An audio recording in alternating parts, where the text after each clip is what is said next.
Bom dia, pessoal. Então, hoje nós vamos dar início a mais uma aula de Fisiologia Vegetal, tá, com vocês.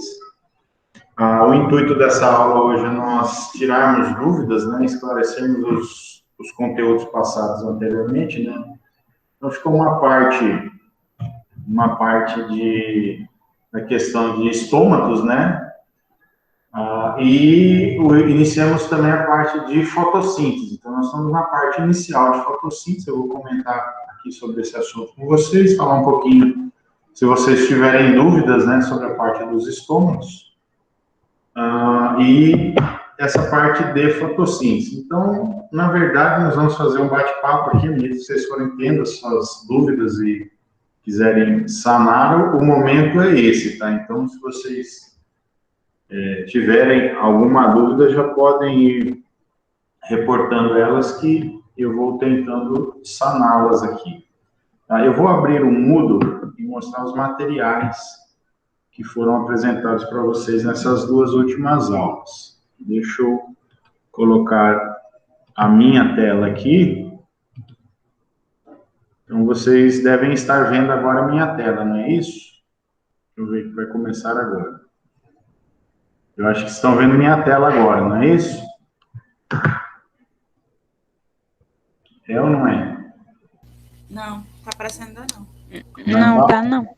Não está? Ainda não, tá aparecendo sim, ó. Só eu? Estou monopolizando? Por que será? Deixa eu... Tá na tela da chamada aí, na guia. Tá na da chamada só? Veja se vai mudar agora. Mudou? Mudou. Mudou, né? Sim. Tá.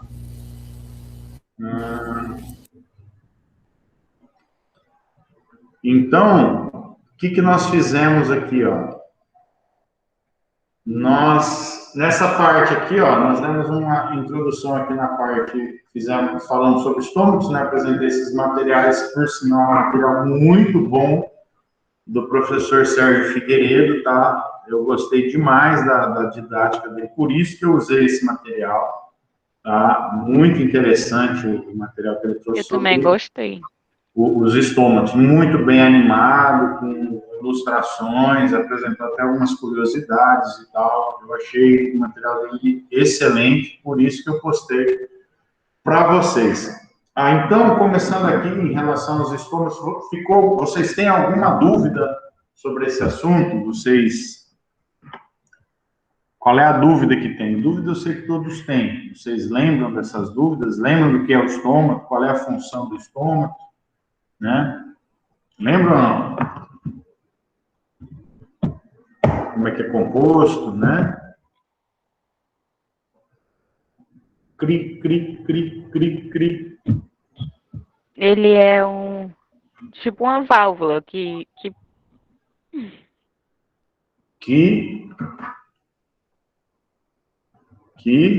vocês não estavam ouvindo. Uma válvula que travou?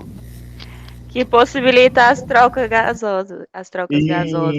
Isso. Qual é a função? Saída de água. O estômago, na verdade, é uma válvula, né? Que controla o quê? As trocas gasosas. Que gases são esses? Água, oxigênio e CO2, né? Os gases atmosféricos, tá? E o vapor de água. A água sai da planta na forma gasosa, né? Na forma de vapor. A água evaporada da planta no processo de transpiração. Então, quem controla a saída de água da planta, né? Por onde a água sai da planta, que é lá na folha, onde é perdido 95% de toda a água da planta, né? Que sai da planta por transpiração, sai na folha nessa estruturazinha chamada estômago. Então, é uma válvula, exatamente isso. Uma válvula. Foi a Érica que falou? Foi, né? Ou foi a Beatriz? A Beatriz. Fui eu. Então, é exatamente isso, tá? É uma válvula que controla as trocas gasosas, tá? Então, ela permite O que é isso aqui? Deixa eu tirar essa... Permitir. Mais um aluno aqui perdido. Então, o estômago é isso, tá? Vamos voltar aqui, ó. Aqui nós temos uma imagem. Deixa eu colocar uma aqui.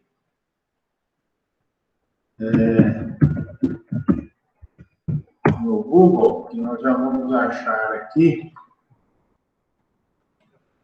E vocês estão vendo aí a minha busca, não?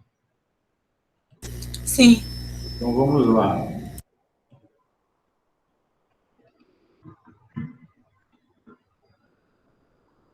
Opa, não era isso que eu queria. Deixa eu...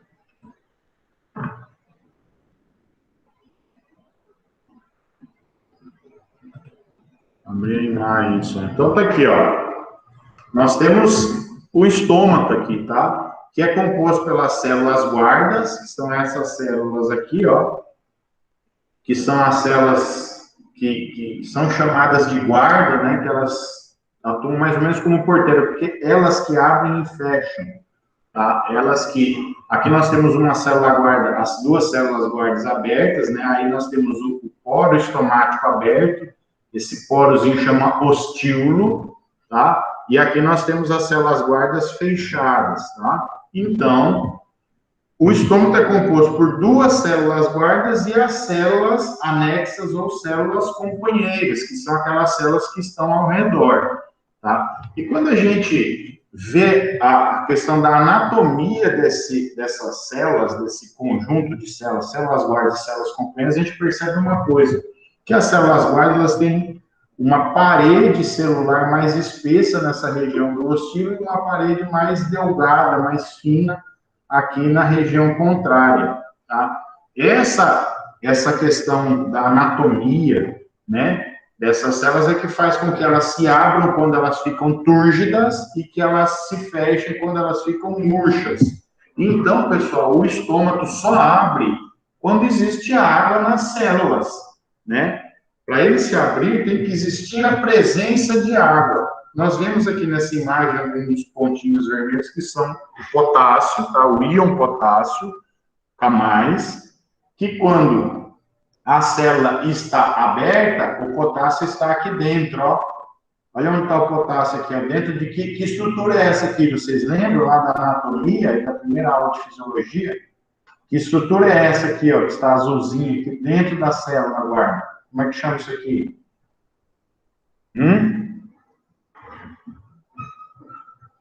Vacúolo. Tá? Essa parte azul, Isso aqui é o vacúolo. Está até escrito aqui embaixo, ó. Vacúolo, ó. Ó. Então, aqui é o vacúolo. O potássio entra para dentro da célula guarda, ele atua como um regulador osmótico. Quando ele entra para cá, lembram do que eu falei demais para vocês sobre osmose? Que a água se movimenta num local de menor concentração de íons para um local de maior concentração de íons. Que íons? Íons potássio, ó. Quando os íons potássio se concentram aqui dentro da célula guarda, no vacúolo, a água entra para dentro da célula guarda e a célula guarda incha, fica túrgida e o estômago se abre. Então, a abertura do estômago só ocorre se existe água. Quando falta água, tá? Eu não tenho mais a entrada de água aqui para dentro da célula guarda devido à falta de água e esses íons potássios podem estar do lado de fora, podem sair. E eu não tenho mais a entrada da água, a célula não fica túrgida, não incha e o estômago se mantém fechado. Olha aqui, ele fechado, eu tenho pouquíssimo potássio dentro da célula guarda, mas ao redor, nas células anexas ou companheiras, está cheio. Tá? Então, não existe osmose para dentro da célula guarda e ela mantém-se fechada, não se abre. Tá? E é por isso que o estômago controla as trocas gasosas, porque quando ele está aberto aqui, ó, o ostíolo está aberto, daqui de dentro está saindo o quê? Vapor de água e está entrando junto CO2, tá? E gases atmosféricos, tá? Daqui também sai o oxigênio produzido no processo de fotossíntese, tá? Também sai CO2 produzido no processo de respiração celular. Entra e sai gases aqui. Então, por isso que o estômago controla a troca gasosa. E nós vamos entender mais adiante no curso que a primeira barreira, a primeira resposta das plantas à falta de água é o fechamento estomático. Ela fecha os estômagos. Por que ela fecha os estômagos? Para impedir...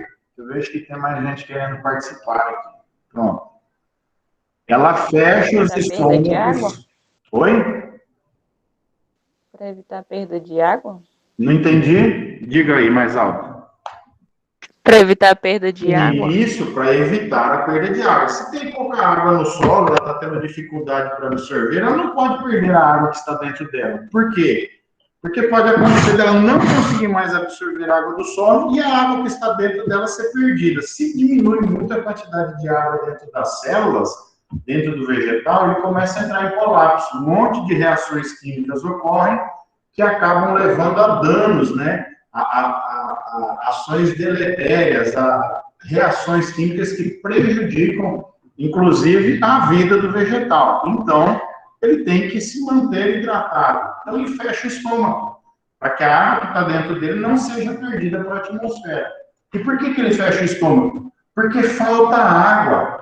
O estômago só se abre se tem água abundante. Se tem quantidade de água abundante, se não falta água, o estômago se mantém aberto. Agora, se falta água, naturalmente ele murcha, fecha e restringe a perda de água. Qual é o problema de quando o estômago fecha? Ele diminui a transpiração. Diminui a transpiração, diminui a perda de calor da planta. A planta tem dificuldade para perder calor, ela acaba aquecendo demais.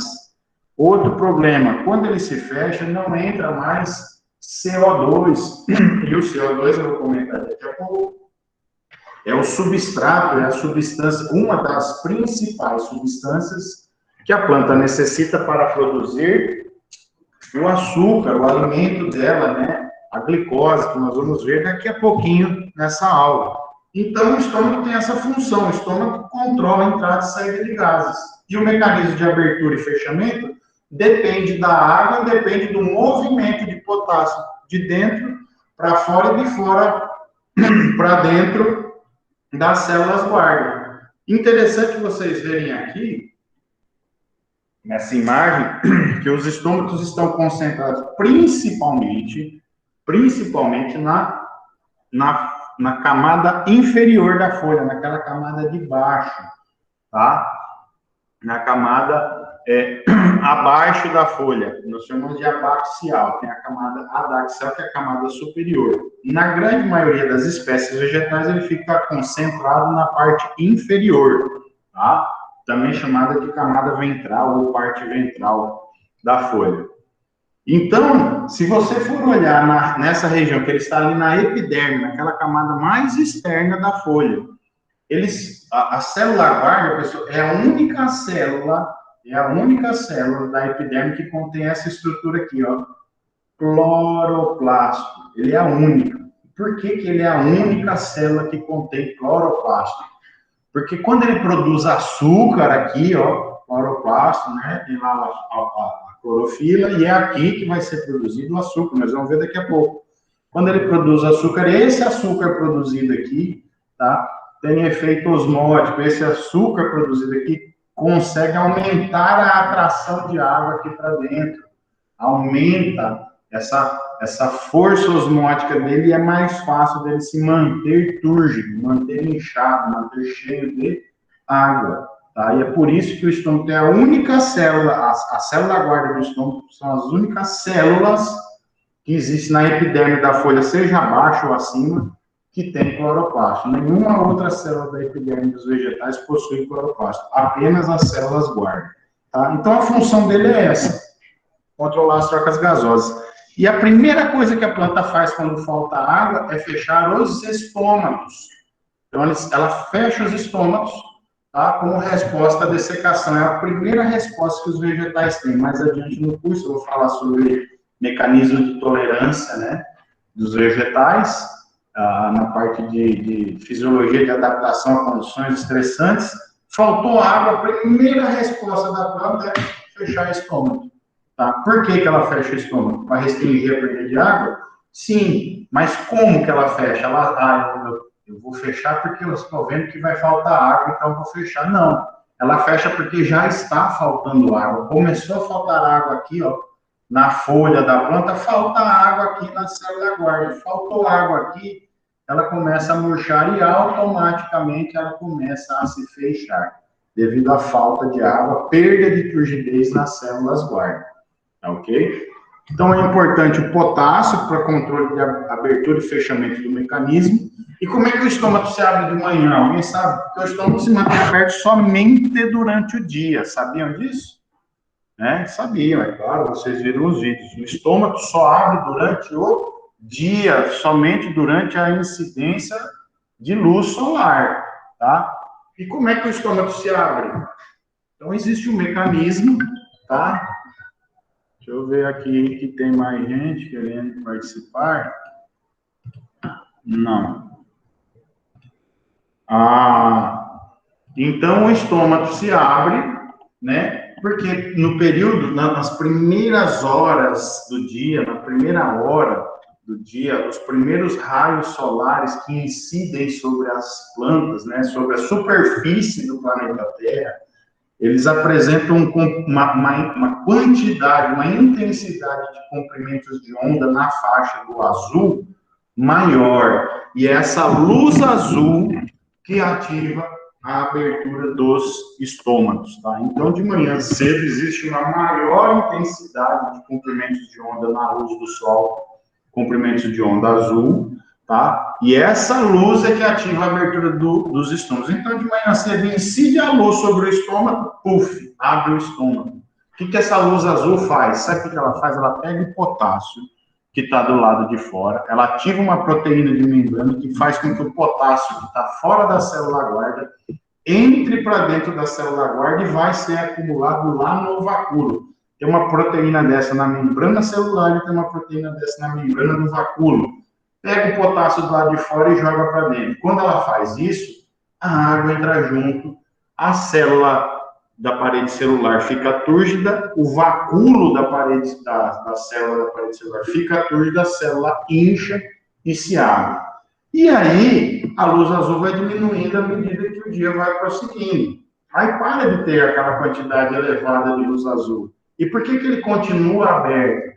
Porque existe essa estruturazinha que é chamada cloroplasto, produzindo o quê? Açúcar. Então, durante o resto do dia, aqui dentro está sendo produzido açúcar. E o açúcar, pessoal, tem a capacidade de atrair água. Então, aqui dentro está sendo acumulado açúcar, tá? Está sendo acumulado açúcar que vai reduzir o potencial osmótico. Eu falei sobre isso numa aula anterior, aí, umas 2 aulas atrás. Reduz o potencial osmótico, o potencial hídrico, e a água sai de fora daquilo que tem maior potencial hídrico e vem para dentro que tem um menor potencial hídrico e mantém a célula guarda inchada, túrgida, cheia de água. Isso aqui fica aberto durante o dia. E aí chega a noite, gente. Chega a noite, o que vai acontecer? Oi? Professor, essas que ficam abertas durante o dia é as plantas do grupo C3 e C4, né? Isso. Aí à noite é as CAN que abre, né? Isso. Aí é um outro mecanismo que eu vou falar mais adiante, tá? É outro mecanismo. Aí, você vai entender bem isso aí. Nas 2 próximas aulas eu vou entrar nesse assunto, tá? Então, durante o dia ficou aberto, mas à noite ele se fecha, né? O que acontece que ele se fecha? Tem uma substância que está sendo produzida de noite lá na raiz, chamada ABA, que é um dos hormônios que nós vamos estudar mais adiante no curso, chamado ácido abscísico, ou ABA, ABA.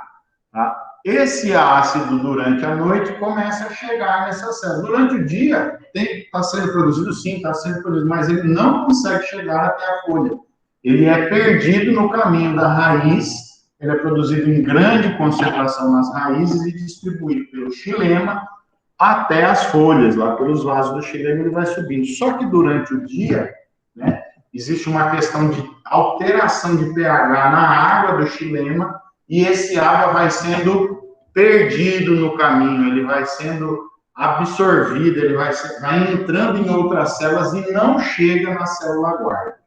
Quando anoitece, começa a escurecer, o pH do xilema, da água do xilema, muda, tá? Deixa de ser alcalino e começa a ficar ácido, tá? Aliás, deixa de ser ácido e começa a ficar alcalino, ao contrário, e aí ele vai ficando desprotonado. Quando está ácido, ele está ligado a um próton, E aí, ele protonado, ele não consegue chegar na folha. Quando ele fica desprotonado, quando o pH vai ficando alcalino, ele começa a chegar na folha, na célula guarda, e se liga a esses canais de potássio que fazem com que o potássio entre e saia. Quando ele se liga nesses canais, tanto do vacúolo quanto da membrana celular, da membrana do vacúolo quanto da membrana celular da célula guarda, ele faz com que o potássio saia de dentro. Fala, potássio cai fora. E todo o potássio que está aqui, ó, vai para fora. Acontece isso aqui durante a noite. O potássio sai, junto com o potássio sai a água, a célula guarda se murcha e se fecha durante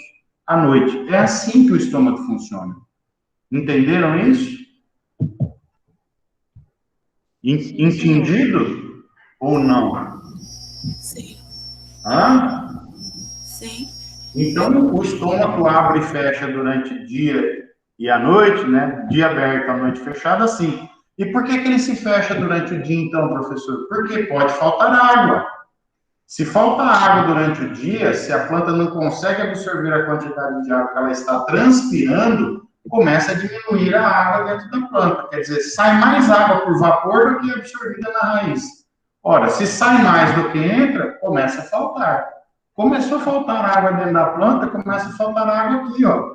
Nas células guarda, as folhas vão perdendo água, vai ficando murcha. Se vai murchando a folha, aqui também vai murchar. Entendeu? E aí, pessoal, é assim que ele pode fechar durante o dia. E pode acontecer em situações dele nem abrir durante o dia, mesmo tendo luz azul de manhã cedo, mesmo tendo uma série de coisas. E como é que ele não abre? Por exemplo, nos períodos de seca, tá? As plantas podem permanecer murchas durante o dia inteiro, tá? Só vão conseguir absorver a água durante a noite, que nós vamos falar sobre esse ponto de murcha, né? Intermitente, ponto de murcha permanente. Então, pode acontecer, eu falei para vocês, numa aula sobre absorção de água, que as plantas podem recuperar a turgidez durante a noite através de um processo chamado pressão positiva de raiz, né? Que ela concentra a água dentro das células da raiz, vai concentrando sais, íons, né? Proteínas, e aí faz com que aumente o potencial osmótico, vai entrando água, essa água vai sendo empurrada até chegar na folha. E aí a folha é hidratada de novo, mesmo com o estômago fechado. E aí fica turgida, pode acontecer até dessa água ser derramada para fora da folha pelos hidatórios, né? No processo chamado gutação. Tem uma aula falando sobre isso, tá? Gravada com vocês. Então, mas se o período é de seca, está faltando água no solo, esse estômago pode permanecer fechado durante o dia, mesmo de manhã, quando tem luz azul, bonitinho, todo o processo para abrir deveria estar acontecendo, ele não abre. Por quê?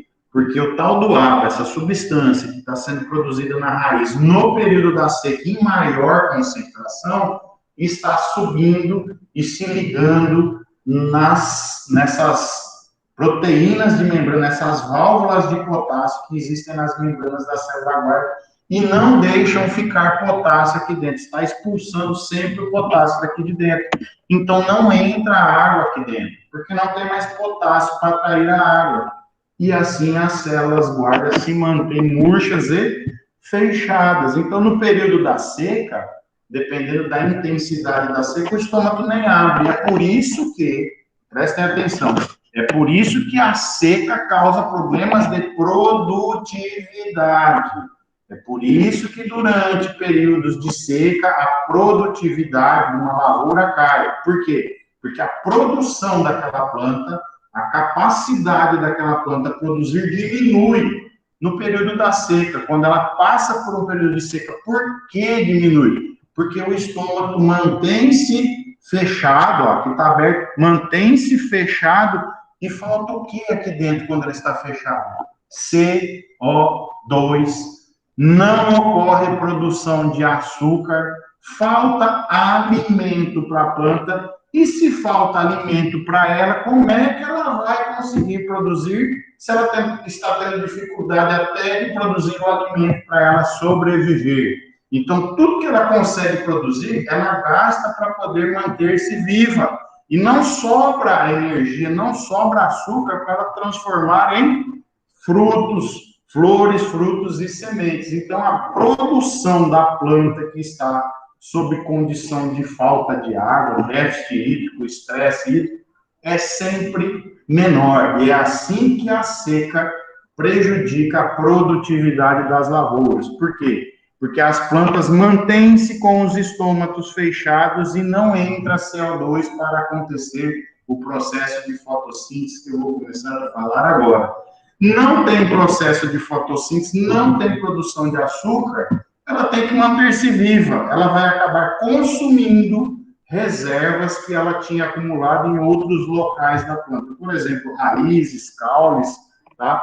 Amido acumulado em algum lugar, e ela consome essa energia que iria ser usada para produzir os filhos, produzir as flores, produzir os frutos e produzir as sementes, e iria ser usado no processo de reprodução.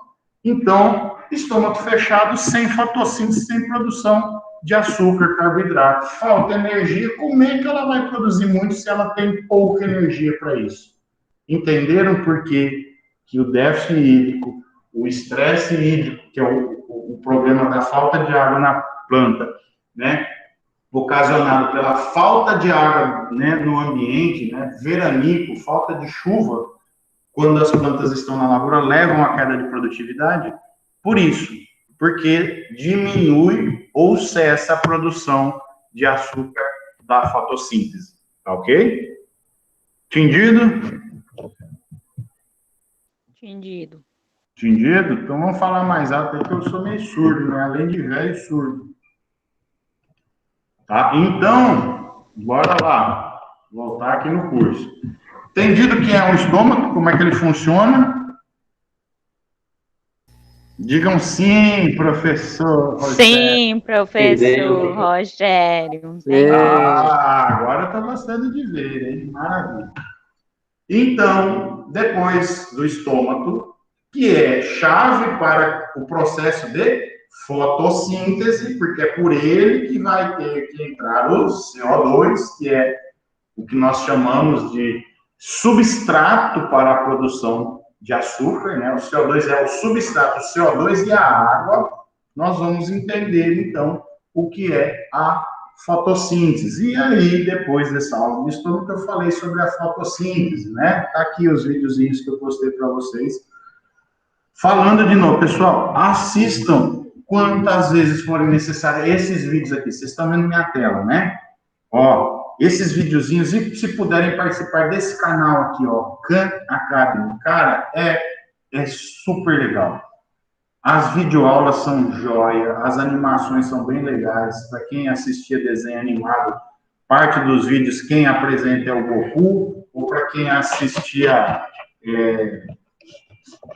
National ou Discovery, acho que é Discovery, é o Bear Grylls, aquele maluco, né, o cara que vive comendo pobre aranha no meio do deserto, tá? Então, esses caras é que apresentam esses programinhas, é bem legal, um quadro digital, desenho, animação, tá? E super simples e fácil de entender. Então, eu postei aqui, ó, esse aqui é mais simplesinho, só uma introdução, mas 1, 2, 3, 4, 6 videozinhos, tá? Do Khan Academy.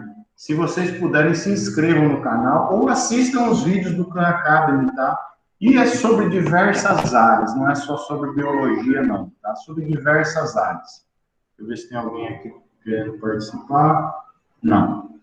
Então, vamos voltar lá. O que esses videozinhos mostram para você? Eles falam sobre fotossíntese, tá? Então, eles apresentam uma apresentação inicial da fotossíntese. Eu vou abrir aqui um videozinho bem curto que eu coloquei para vocês e nós vamos ver isso aqui, ó. Eu vou colocar ele para vocês agora. Vocês estão vendo tela cheia aí agora, né? Sim, senhor. Vamos ver esse vídeo e aí eu vou comentar aqui, está resumindo toda a fotossíntese, bem resumida. Vocês vão entender muito mais a fundo o que é a fotossíntese. Mas vamos ter uma introdução do que é a fotossíntese. Então aqui de cara, no título, ó, fotossíntese, convertendo energia luminosa em energia química. Isso é a fotossíntese? É o processo de conversão, tá? De luz solar em energia química, ou seja, alguns seres vivos são capazes de transformar moléculas inorgânicas em moléculas orgânicas mediados, né, ou utilizando a energia da luz. Que seres vivos são esses? Os seres vivos chamados de autotróficos. Os vegetais são autotróficos, mas não só os vegetais, né? Descobriram agora que tem até um inseto, né, um animal, que é capaz de realizar fotossíntese mediante a ajuda de uma bactéria que vive dentro dele, né, em simbiose. Mas existem bactérias, existem algas cianofícias, né, que vivem, seres unicelulares que vivem nos oceanos, não só as plantas que conseguem fazer fotossíntese. Existem alguns fungos que conseguem fazer fotossíntese, tá? Existem outros seres vivos além das plantas, mas os mais importantes e os que existem em maior quantidade no planeta são os vegetais, tá? São seres autotróficos, produzem o próprio alimento. Autotróficos, tá? Produzem o próprio alimento. Nós, seres humanos e animais e demais, alguns outros seres vivos, somos heterotróficos. Nós não produzimos o nosso alimento e precisamos nos alimentar de outros seres vivos, ok? Então, vamos lá o que é a fotossíntese. De dióxido de carbono, água e energia. Os processos químicos pelos quais as plantas usam esses recursos para produzir a glicose, os blocos construtores das plantas, é chamado fotossíntese. Olha lá, então o que a planta faz? Ela usa o dióxido de carbono, que é o CO2, ela usa a água, tá? Mediante a energia da luz do sol e produz glicose, que ele falou que são os blocos de construção das plantas, são os blocos de construção de todo ser vivo. Toda molécula orgânica que existe no planeta teve início aqui, gente. O carbono que configura uma molécula orgânica. Vocês estão tendo aula de química? Ou já tiveram, não? Já tivemos. Química geral. Orgânica? Viram química orgânica? Sim? Por favor, responda. Sim. O que é uma molécula orgânica? Né? O que ela tem de diferente de qualquer outra molécula? Carbono? Carbono. Molécula orgânica tem um esqueleto de carbono. Toda molécula orgânica tem pelo menos dois carbonos ligados um ao outro, formando a estrutura, o esqueleto de uma outra molécula qualquer. Olha aqui a glicose, olha aqui o apontador do meu mouse, ó. 1 carbono, 2 carbonos, 3 carbonos, 4 carbonos, 5 carbonos, ó. 6 carbonos. Esse carbono está ligado a esse, a esse, a esse, a esse, a esse. Ó. 6 carbonos ligados uns aos outros. A estrutura, o esqueleto dessa molécula é o carbono. E toda molécula orgânica que existe no universo é produzida em primeira instância a partir do processo de fotossíntese, porque o carbono que está no nosso corpo animal, que produz as nossas moléculas orgânicas, vieram do alimento que nós consumimos, que nossos pais consumiram quando nós fomos gerados lá, quando foi gerado o óvulo, o embrião, e na formação no ventre da nossa mãe, que ajudou a formar nós quando éramos fetos, foi o carbono orgânico que veio do alimento que nossa mãe comeu, e em algum momento isso foi gerado numa planta ou num ser autotrófico, tá? Então, toda molécula orgânica que existe, o bloco de construção, ele fala que é o bloco de construção das plantas, também é o bloco de construção de todos os seres vivos do planeta, tem origem aqui, ó, no processo de fotossíntese. Por isso, gente, por isso que fotossíntese é tão importante, tá? É importantíssimo, né? É a reação bioquímica mais importante do planeta, né? Do universo, porque até onde nós conhecemos é a reação bioquímica que mantém a vida no planeta Terra. Sem essa reação química aqui, muito provavelmente a vida não existiria. poderia existir baseado em outras fontes de energia que existem apenas a 3, 4 mil metros de profundidade nos oceanos. A vida não seria como nós conhecemos hoje no planeta, tá? Então, fotossíntese é isso. Pega dióxido de carbono, que é uma molécula inorgânica, por quê? Porque não tem mais 2 carboninhos aqui, ó. CO2, dióxido, 2 oxigênios e 1 carbono. Não tem mais um carbono ligado ao outro. Então, ela virou inorgânica. Molécula orgânica tem pelo menos, né, 1 ou 2, né? Nós temos lá o metano, por exemplo, né? Não tem a substância mais simples, é 1 carbono. Aí o etano, né? Nos alcanos, alcenos, né? Os hidrocarbonetos e assim por diante. Tá? Então, molécula inorgânica, dióxido de carbono sobre água inorgânica. Tá? Transforma moléculas inorgânicas mediadas pela energia solar em moléculas orgânicas, são os blocos de construção da vida. Essa é a fotossíntese. Nesse processo, o gás oxigênio é produzido como um subproduto. Olha ainda, que maravilha. Ainda libera o gás mais importante para a manutenção da vida dos seres que fazem respiração celular, o gás oxigênio. Tá? Além de tudo, libera oxigênio e a água também libera água no processo. A energia para a fotossíntese se origina no Sol e chega à Terra como luz solar. A luz tem uma natureza tanto de onda como de partícula. As partículas, ou fótons, são as menores unidades de luz. Os fótons oscilam ao longo do caminho e podem ser medidos como comprimentos de onda. A luz emitida pelo Sol contém fótons em um amplo espectro de comprimento de onda, chamado de espectro eletromagnético. Organismos fotossintéticos usam uma porção pequena do espectro eletromagnético, chamado luz visível. Esses organismos contêm pigmentos... Olha lá, então olha que interessante, ele falou aqui, ó. Os organismos fotossintetizantes usam só um pouquinho dessa luz toda que chega do Sol via fótons, né? Olha, se vocês pudessem enxergar os fótons, se vocês olhassem agora para os... Aonde vocês estão? Dentro da casa de vocês. Tem luz aí? Tem. Se vocês pudessem observar os fótons, nós estaríamos sendo bombardeados por fótons. Tem fótons, pessoal, em todos os lugares durante o dia. Onde tem luz, tem fóton. É como se estivesse chovendo pequeníssimas partículas do céu vindo do Sol, bombardeando o planeta. Uma quantidade absurda dessas mini partículas, são minúsculas, a gente não consegue nem medir elas, tá? Mas chegam e bombardeiam o planeta. Dessa quantidade de partículas, só uma pequena parte que as plantas ou seres fotossintetizantes utilizam, que, por curiosidade, é a porção de fótons que está dentro de um determinado comprimento de onda, que vai de 400 até 740 nanômetros. Isso aqui é a forma que eu consigo medir o comprimento de onda e a energia desse fóton, tá? Essa é a faixa do visível. Olha as cores aqui, ó. Começa do violeta, né? Do violeta ao vermelho intenso. Essas são, por acaso, pessoal, as 7 cores do arco-íris. O espectro visível da luz é composto por os comprimentos de ondas que vão de 400 a 740. É a faixa de luz que os seres humanos conseguem enxergar.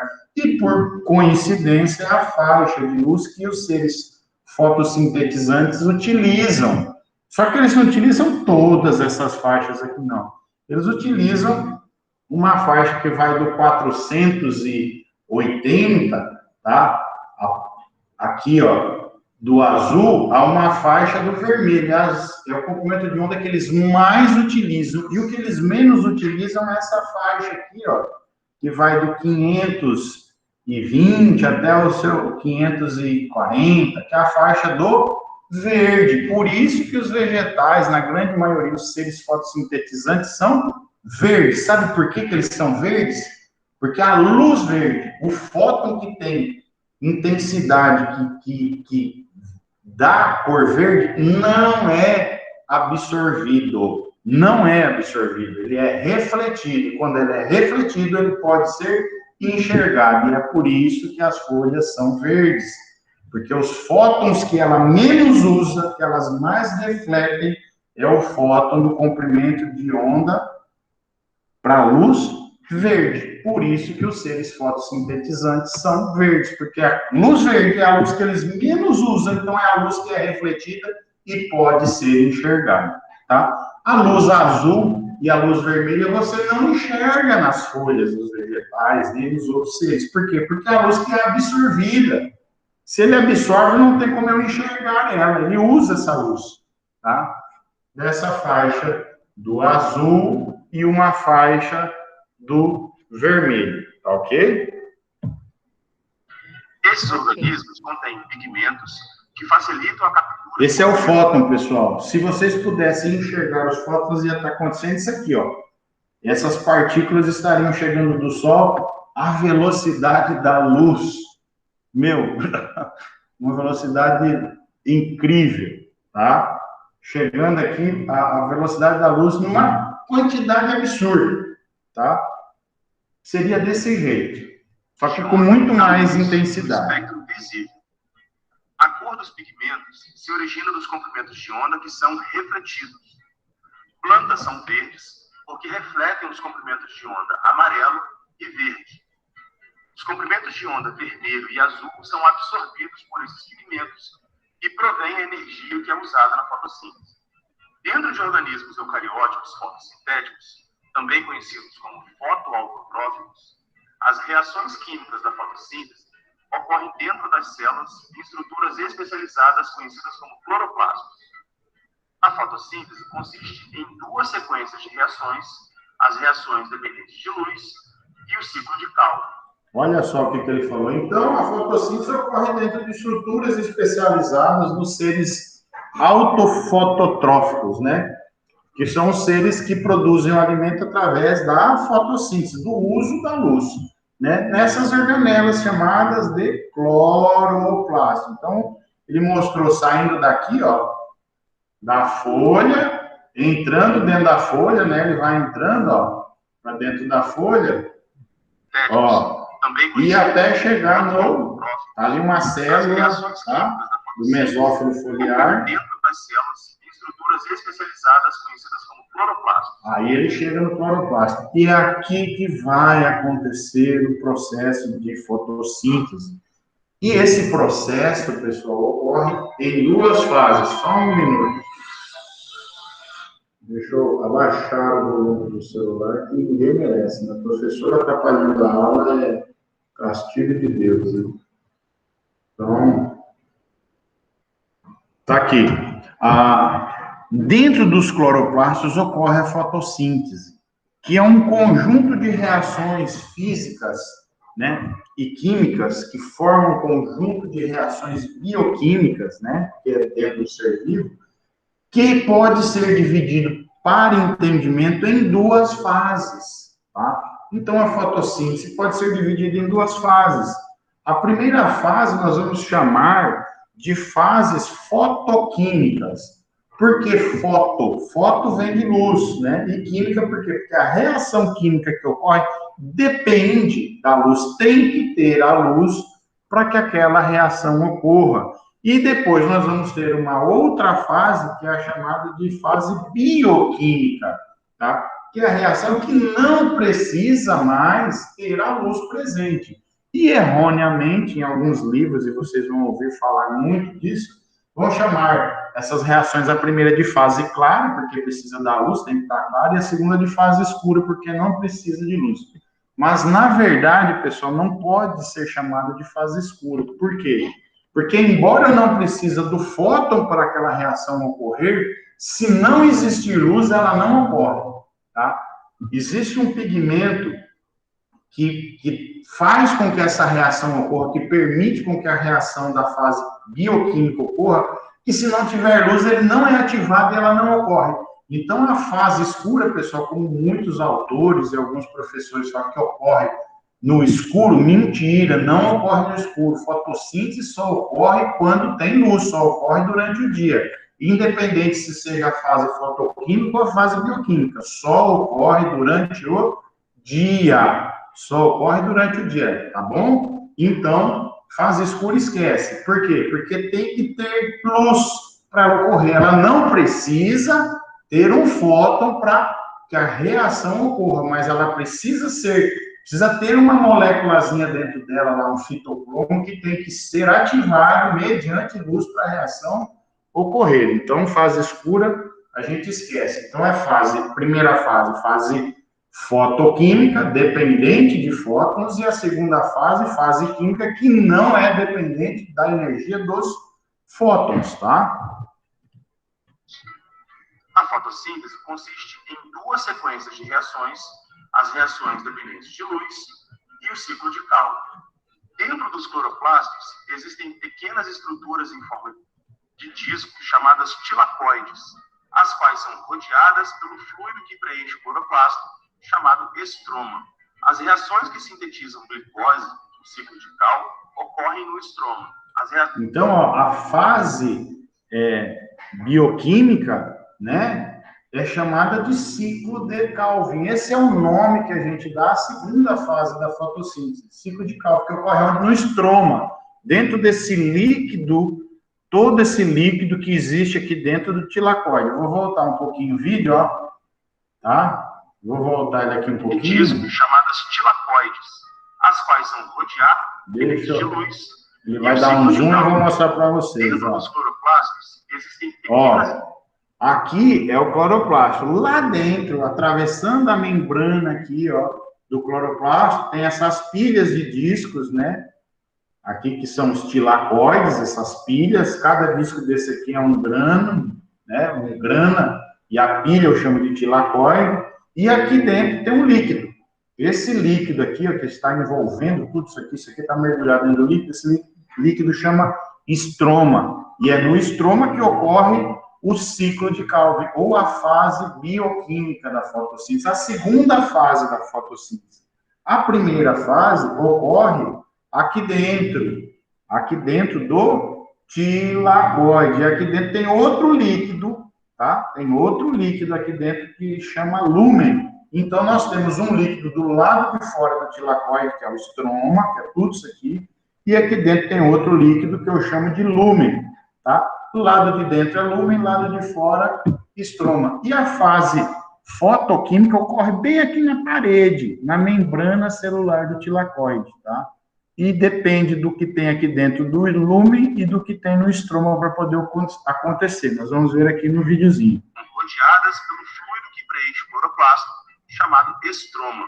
As reações que sintetizam glicose, o ciclo de Calvin, ocorrem no estroma. As reações dependentes de luz ocorrem no tilacoide. É aqui o início da conversão da energia luminosa em energia química. Olha lá, aí é como se ele tivesse dado um zoom na membrana do tilacoide. Aqui nós estamos na membrana do tilacoide e agora que vai ocorrer a primeira fase da fotossíntese, tá? Isso aqui é uma visão geral da membrana do tilacoide. Aí nós vamos ter estruturas, cada estrutura com um nome especializado aqui, e a gente vai entender o que acontece na primeira fase da fotossíntese, que é a reação mediada por luz, ou fase fotoquímica. Precisa ter a luz proveniente dos fótons para ocorrer. Na maioria dos organismos fotossintéticos, os tilacoides contêm pares de fotossistemas, chamados de fotossistema 1 e fotossistema 2, que trabalham em sequência para produzir a energia que posteriormente será usada no estroma para produzir açúcares. Os fotossistemas do tilacoide consistem em uma rede de moléculas de pigmentos acessórios e clorofila. Olha as só. moléculas que absorvem os fótons de luz. Então, pessoal, o que ele está mostrando aqui? Que na membrana do tilacoide existem duas regiões chamadas de fotossistema. Em todo tilacoide, toda a membrana está cheia desses fotossistemas. Mas existe uma ligação entre um grupo, o fotossistema 1 e o fotossistema 2, mostrado aqui, ó. Deixa eu voltar, ó. Então, a cada pedacinho da membrana lá do tilacoide tem isso aqui, ó. Um fotossistema 2, umas estruturas aqui, umas proteínas de membrana, fotossistema 1, proteínas de membrana e proteínas de membrana. Então, tem esses agrupamentos dessas estruturas em todo toda a membrana do tireoide. E aqui no chamado fotossistema, tá? Isso aqui é um local onde está cheio de pigmentos, de moléculas que absorvem luz. Clorofila, clorofila A, clorofila B, carotenoides, tá? Xantofilas e outros tipos de pigmentos acessórios. O que é isso? Nesses fotossistemas, pessoal, tem um monte de moléculazinha, tá? Que conseguem absorver a energia dos fótons. De que forma ela absorve a energia dos fótons? O comprimento de onda dos fótons, né, da luz azul e da luz vermelha, quando incide sobre essas moléculas, elas ficam o que nós chamamos na química de estado excitado. Aquela energia que vem do fóton bate sobre a molécula e a molécula fica excitada, ela ganha energia e ela começa a vibrar, ela começa a se movimentar com muita velocidade, com muita rapidez, ela vibra muito rápido.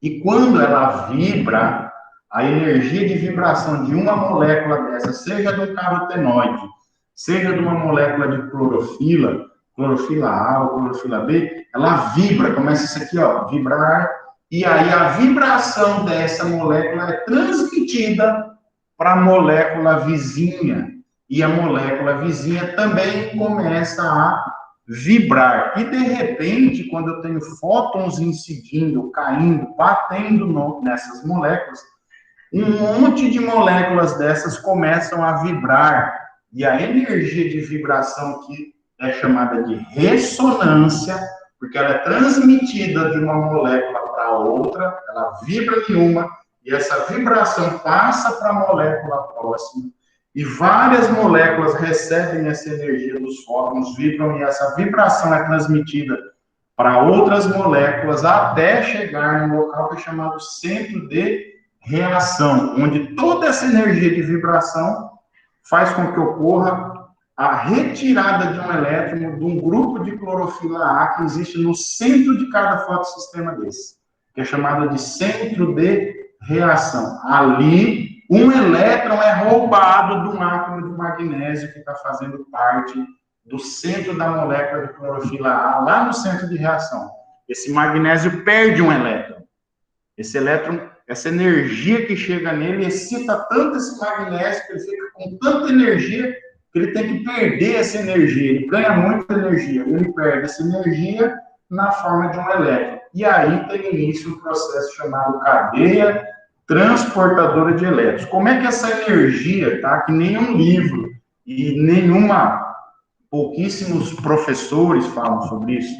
Como é que essa energia chega no centro de reação? Vou mostrar aqui para vocês no YouTube como que essa energia ocorre, como é que é transferida essa energia. Ressonância. Aqui, ó. Olha, não quero ressonância magnética, ressonância harmônica. Diapasão. Vamos botar aqui, ó. Olha só que interessante, o que ocorre com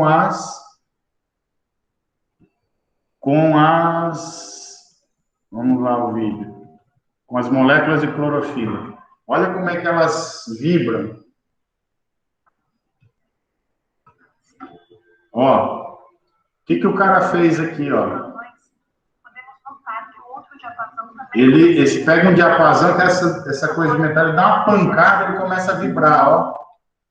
Olha o som. Como as frequências de vibração dos dois diapasões são praticamente iguais, a energia de vibração de um deles é transmitida para o outro através do som. O que acontece? Quando ele dá pancada nenhuma, isso aqui começa a vibrar, e a vibração, através do som, tá? Que o som é a movimentação das partículas, essa movimentação chega ao outro e faz com que o outro também vibre. Então, esse aqui recebe uma pancada, vibra, e a vibração através do som, tá? Faz com que o outro também vibre. E aí ele faz o que? Ele dá uma pancada aqui, ele começa a fazer som, de repente ele para com o som desse, mas o som continua porque o outro também começou a vibrar, ó. Por meio da vibração do ar dentro das caixas de ressonância. Ó.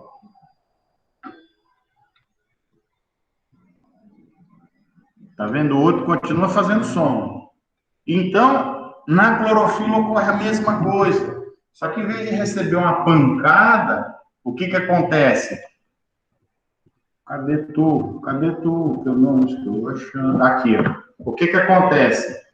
Ela recebe a energia do fóton, vibrou, transmite para ele. Só que parte da energia é perdida. Ela não consegue transferir 100% da energia que chegou aqui para cá por vibração. É perdido. E é por isso que está cheio aqui no fotossistema de moléculas, porque essa vibra, passa para essa, passa para essa, passa para essa. E à medida que vai passando de uma para outra, vai diminuindo energia. Mas essa aqui pode receber outro fóton, essa aqui pode receber outro fóton e aumentar ainda mais a energia de vibração. E assim eu vou tendo uma chuva de fótons, um bombardeio de fótons aqui em todos esses pigmentos que compõem o fotossistema e vai se somando essa energia de vibração até que eu chego no centro de reação e faço que a molécula de clorofila A, que está lá no centro, o magnésio, que é o centro dessa molécula, perca um elétron. Chega tanta energia nele, ele vibra tão forte que um elétron é arrancado dele e esse elétron vai dar início ao processo de fotossíntese. Moléculas de pigmentos, a energia luminosa absorvida excita os elétrons para uma órbita mais externa. Os fotossistemas canalizam a energia de excitação absorvida pelas moléculas de pigmentos para uma molécula de clorofila do centro de reação, a qual então irá passar os elétrons por uma série de proteínas localizadas na membrana do tilacoide. Então, ó, excitou aqui, vibrou, foi vibrando, vibrando, vibrando, até que essa vibração toda chega numa molécula de clorofila A e ela, bum, faz com que o magnésio que tem no centro dela perca um elétron, né? Perdeu o elétron vai passar para uma proteína que está bem do ladinho daqui do fotossistema. Quem vai receber a energia que vem do elétron? O elétron, pessoal, para vocês lembrarem, é uma corrente elétrica. Se você botar o dedinho na tomada agora, você vai levar um choque, você vai ficar eletrificado, tá? É uma corrente elétrica que passa ali pela sua tomada. E o que é que passa no fio da tua tomada para formar uma corrente elétrica? Elétrons.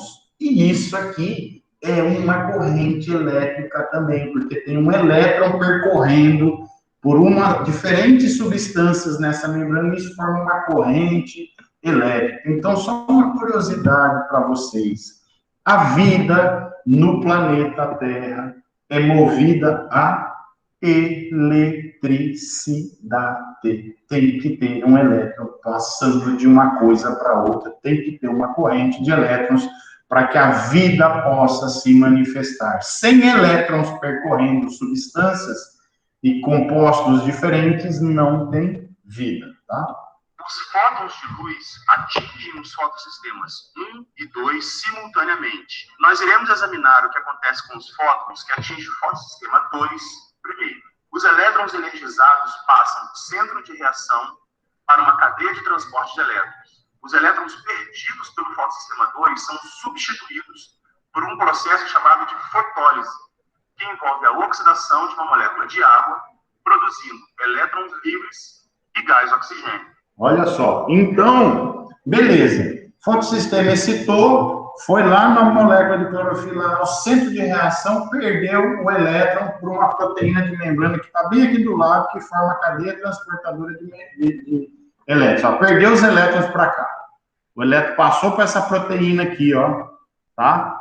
Só que esse elétron foi perdido, quer dizer, está faltando um elétron aqui agora, ele tem que ser reposto. Esse fotossistema aqui, ele tem um potencial que vocês devem ter visto lá na nossa química, chamado potencial de oxidação. Ele é capaz, essa substância, quando perde o elétron, ele passa por uma fase, por um processo oxidativo muito forte. Ele é capaz de roubar elétrons. Então, isso aqui, depois que ele perdeu o seu elétron, ele tem que repor o elétron dele. E a força que ele tem para repor o elétron é muito grande.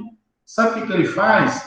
Aí, ao redor dele, está cheio de moléculas aqui, ó, de H2O. Água. H, 2H e O, oxigênio. H2O está cheio de água. E sabe o que ele faz? A luz que incide aqui faz com que ele perca o elétron e ele fique com alto poder oxidativo. Ele pega a molécula de água que está aqui encostada dele, ele oxida a molécula de água. O que é oxidar? Ele rouba um elétron da molécula de água. Ele no seu estado, quando ele perde um elétron, o poder de oxidação é muito grande. Então, quem está próximo dele tem que doar um elétron para ele. Quem que é o mais fácil para doar o elétron? Ele oxida a molécula de água num processo chamado fotólise. Tá? Por que fotólise? Porque a luz que fez com que isso ocorresse, e fóton de luz e lise de quebra. Sabe o que acontece com essa molécula de água quando ela perde o elétron? Ela desestrutura. E aí, esse H2O vira 2H e 1O, tá? Então, acontece isso aqui, ó. É a oxidação de uma molécula de água, produzindo elétrons livres e gás oxigênio. Ó, o que aconteceu? A água foi quebrada. Aqui, ó, essas dois sinalzinhos de mais são os 2H, os 2 prótons de hidrogênio, ó, 2 hidrogênios H+, e 1 oxigênio. É isso que aconteceu, a molécula de água foi quebrada, os elétrons da molécula de água, ó, foram encaminhados, foram roubados pelo fotossistema 2, tá? Foram roubados por ele, porque o fotossistema 2 roubou os elétrons da molécula de água e aí liberou H+, e O, tá? E aí, esse oxigênio está aqui dando sopa, outra molécula de água foi quebrada, isso aqui vai formar prótons H+, vocês lembram o que é ácido? Ácido é toda substância quando em solução aquosa libera íons, ou prótons H+, olha aqui os prótons H+, íons H+. Esse H+, promove a acidificação do lúmen do tilacoide. Do lado de dentro do tilacoide começa a ficar muito ácido, porque começa a aumentar a concentração de prótons, tá? H+, aqui, ó, mais, tudo é próton que começou a concentrar. E esse oxigênio que estava aqui dando sopa, encontrou com outro oxigênio, se juntou e formou o oxigênio molecular, O2. Assim é formado o oxigênio que é liberado do processo da fotossíntese, que é o oxigênio que nós estamos respirando nesse exato momento. Ele é liberado através da fotólise, da quebra da água, da oxidação da água pelo fotossistema 2, pelo P680. Enquanto o gás oxigênio é um subproduto da fotossíntese, este é importante para as vias da respiração celular. À medida que os elétrons passam pela cadeia de transporte de elétrons, a energia do elétron é usada para bombear íons de hidrogênio do estroma para o tilacoide. Olha só agora. O elétron saiu do fotossistema, se ligou a uma proteína de membrana, tem um nome, não é importante vocês guardarem esses nomes, mas essa proteína vem se liga a outra proteína aqui, chamada plastoquinona, que se liga a plastocianina, que se liga a outra, e o elétron vai passando de uma para outra. Quando o elétron passa daqui para cá, e daqui para outra substância, essa proteína, ela é uma proteína transmembranar, ou seja, ela faz a ligação de um lado da membrana com o outro lado, do lado do estroma, aqui é estroma, ó, e aqui é lúmen. E sabe o que acontece quando esse elétron passa por ela, ela recebe elétron, fica excitada, perde elétron, essa proteína pega um próton H+, ó, que está aqui do lado do estroma e joga para o lado do lúmen também. Ela pega os prótons que estão aqui perto e joga para dentro do tilacoide. Ora, já tinha próton sendo formado aqui por causa da quebra da água, né? Quebrou H2O, liberou 2 prótons e um oxigênio, né? Liberou aqui prótons. E essa danada, quando passa o elétron por ela, ainda joga mais prótons. Sabe o que vai acontecer com o lúmen? Vai ficando cada vez mais ácido. Vai tendo cada vez mais prótons no lado de dentro do tilacoide, no lúmen. Vai ficando cada vez mais protonado, mais ácido, com mais H+, aumenta a concentração de H+ ali dentro. Criando um gradiente de concentração. Esse gradiente permite o funcionamento de uma proteína chamada ATP sintase, que fosforila o quando vem jogando prótons aqui para dentro, vai ficando muito mais prótons aqui do que do lado de fora. A concentração aumenta tanto aqui que esses prótons têm que sair daqui de dentro, por diferença de concentração, tá? Então, eles vão sair daqui. Tem tanto que ele começa a sair. E quando ele sai de dentro do estroma para voltar para o lúmen, ele movimenta essa proteína aqui, chamada de ATP sintase. Quando o próton passa aqui dentro para voltar para o lado de fora, que tem menos, aqui tem mais, aqui tem menos. Então, ele tem que sair daqui e voltar para fora, para equilibrar, para diminuir esse gradiente, tá? Quando ele passa por aqui, essa proteína roda, igual uma engrenagem de motor. Ela vai rodando. E à medida que ela vai rodando, ela vai produzindo uma substância que todos conhecem, chamada ATP. Então, esse gradiente de prótons aqui do lado de dentro do lúmen faz com que o próton tenha que sair e faz essa proteína funcionar quando ele passa aqui por dentro. Passou, vai formar ATP, vai formar aquela moedinha de energia básica para a vida de todo ser vivo, tá? ATP para ATP. Os elétrons de baixa energia que saem do fotossistema 2 são entregues ao fotossistema 1. Ó, aí, beleza. Chegou os elétrons, né? Tá mostrando aqui, ó. Saiu do fotossistema 2, passou por essa proteína, passou para essa, passou para essa. Quando passou por essa proteína jogou prótons aqui para dentro, aumentou a concentração de próton, e esse próton vai sair fazendo a ATP sintase funcionar. A ATP sintase vai pegar ADP mais um grupo fosfato e formar ATP. Assim é formado todo o ATP para ser utilizado na segunda fase da fotossíntese, tá? Que é a fase da formação do açúcar, formação do carboidrato. A primeira fase forma ATP, tá? Aí, saiu aqui os elétrons, passaram por essa substância perdeu o elétron, passou para essa, perdeu o elétron. Toda vez que o elétron passa de uma substância para outra, ele perde energia, entendeu? A energia dele vai sendo diminuída. Quando ele chega aqui, essa energia tem que ser reposta. Como?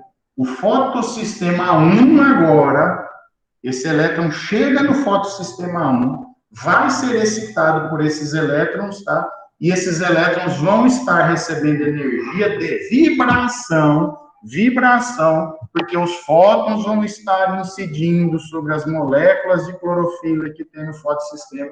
E essa vibração vai chegar até o centro de reação e vai elevar a energia desses elétrons. E os elétrons vão ficar mais energizados, vão ter mais energia, e aí vai ocorrer uma outra coisa interessante. Os de baixa energia que saem do fotossistema 2 são entregues ao fotossistema 1. No fotossistema 1, os elétrons de baixa energia são reenergizados e então passam por outra cadeia de transporte de elétrons, onde serão usados para reduzir o transportador de elétrons NADP+, para NADPH. Olha só, aí esses elétrons chegaram com baixa energia aqui no fotossistema 1, na P700. Receberam energia, foram energizados, né, porque está cheio de pigmento recebendo energia dos fótons, foi energizado, adquiriram energia e os elétrons se ligaram a essa proteína. Essa proteína transfere os elétrons para essa outra proteína. E essa proteína aqui, chamada de NADP redutase, sabe o que ela faz? Ela pega essa substância que é nicotilamida, não sei o que, não interessa o nome, mas pega essa substância aqui, tá? Usa os elétrons para fazer essa substância se ligar a quem? Aos prótons H+, que tem lá no estroma, do lado de fora, dando sopa. E aí, essa proteína usa os elétrons, a corrente elétrica, a energia que chegou nela, para transformar NADP ou NADP em NADPH. Ela liga essa substância a um próton hidrogênio. Olha lá o que ela faz. Olha lá. Ela ligou o NADP+, né? Era NADP+, a um NADPH. Fazendo o quê? Usando os elétrons. Olha os elétrons aqui onde vieram parar, ó, nessa substância. Então, pessoal, na fase bioquímica, ela acaba aqui. A fase bioquímica, a fase fotoquímica acaba aqui. Por que acaba aqui? Porque É a última substância formada, é um NADPH. Então, na fase fotoquímica foi formado o ATP, pela ATP sintase que está aqui do lado, né, devido à diferença de concentração de prótons, né, aumentou, acidificou tanto o lúmen do tilacoide que ele tinha que sair para fora. Quando ele saía, movimentava a ATP sintase, rodava em engrenagem e formava ATP. Aí o elétron que chegou aqui no fotossistema 1 foi energizado de novo até chegar nessa NADP redutase, essa outra proteína de membrana que fez o quê? Transformou o NADP em NADPH. E os elétrons foram transferidos, olha aqui os dois elétrons, transferidos para essa substância. Então, na fase fotoquímica, é formado ATP e NADPH. E esse ATP e esse NADPH vão ser usados na segunda fase da fotossíntese, que é o chamado ciclo de Calvin ou fase bioquímica, que é onde o CO2, vocês perceberam que até agora não se falou em CO2, só se falou em água, só se falou em prótons e só se falou em fótons, perceberam? E cadê o CO2 da fotossíntese aqui? Vai aparecer agora, mas para ocorrer as reações com o CO2, eu preciso ter ATP e NADPH. Esse NADPH é chamado de poder redutor, tá? Por que poder redutor? Porque é essa substância que vai fazer com que o CO2, o carbono, que é um estado oxidado, CO2, ele está oxidado, ele perdeu elétrons, tá? Ele foi oxidado. Aquele carbono oxidado vai ser reduzido, vai ganhar elétrons, tá? Ele vai receber elétrons, tá ok? Então, da onde vão vir esses elétrons? Dessa substância aqui. Por isso, essa substância é chamada de poder redutor, porque é ela que vai fornecer os elétrons para o carbono oxidado passar a ser carbono reduzido, tá ok? Vocês estão entendendo, pessoal? Dê um alô. Sim, por favor, sim. Sim, senhor. Vamos lá. E assim o funcionamento, ó. Chove fótons aqui, excita elétron, a água vem a quebrada, libera elétrons, o centro de reação clorofila do elétron, repõe o elétron com o elétron que vem da água, aumenta a concentração de prótons, o elétron caminha por uma corrente transportadora ou cadeia transportadora de elétrons, vai perdendo energia à medida que vai passando de uma substância para outra. Quando passa por essa proteína, os prótons que estavam fora são bombeados aqui para dentro, aumenta ainda mais, ó, é muito mais positivo aqui do que lá fora. Aumenta a concentração de prótons, esses prótons fazem essa proteína de membrana ATP sintase funcionar e forma ATP. Chegou aqui os elétrons com baixa energia, vão para o fotossistema 1. Tá? Por que aqui é 2 e por que aqui é 1, professor? Não poderia ser o contrário, não tinha que ser 1 primeiro. O nome é porque o primeiro que foi descoberto foi esse aqui.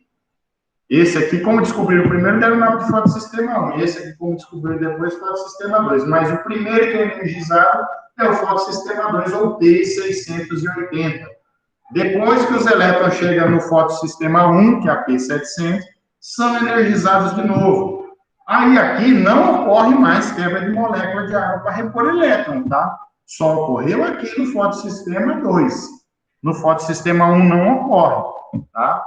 Mas eles são excitados mediante os fótons que excitam, vibram as moléculas de clorofila, recebem energia, vêm e acabam ativando a NAD redutase, que vai formar o poder redutor, vai formar o NADPH, tá?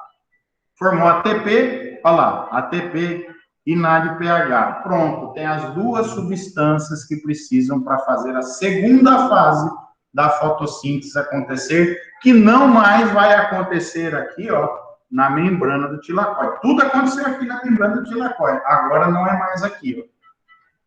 Quando os cloroplastos recebem um suprimento satisfatório de fótons, as moléculas de NADPH e ATP são rapidamente utilizadas para os processos metabólicos do estroma.